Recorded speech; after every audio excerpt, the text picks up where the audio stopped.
Late-night shifts always carried a silence that pressed too hard against the walls of Franklin High, the building shut down by 9 p.m. Yet Gerald, the school's oldest janitor, was expected to stay long after, sweeping dim corridors and checking every classroom.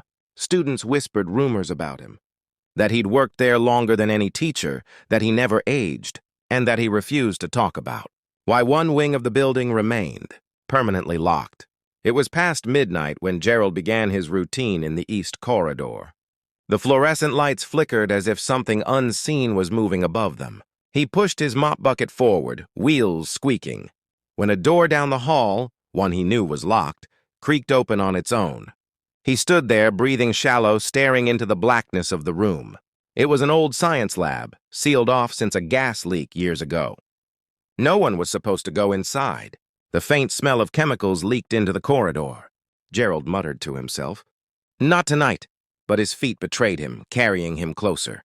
Inside, dust coated the counters. Broken beakers glittered faintly in the low light. Then he noticed something. The desks weren't empty.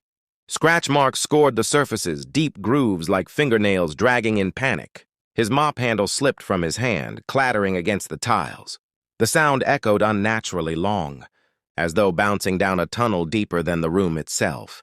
From somewhere in the shadows, a wet dragging noise began. Gerald froze, listening. It wasn't a rat. It was heavier, slower, deliberate, like something crawling just out of sight. He felt the temperature drop. His breath steamed in the air.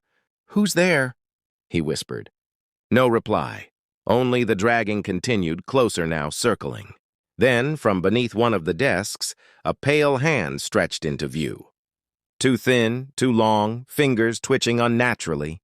Gerald staggered back toward the hall, but the door had shut behind him, locked tight. He slammed his shoulder against it, but the wood wouldn't give. Behind him, the crawling thing emerged fully from under the desk. It wasn't a student, not anymore. Its eyes reflected like wet marbles, and its jaw hung too wide, as if broken and frozen mid-scream. The last anyone saw of Gerald was his mop bucket, still standing in the corridor the next morning, water black as ink, rippling as if something had just touched it from below.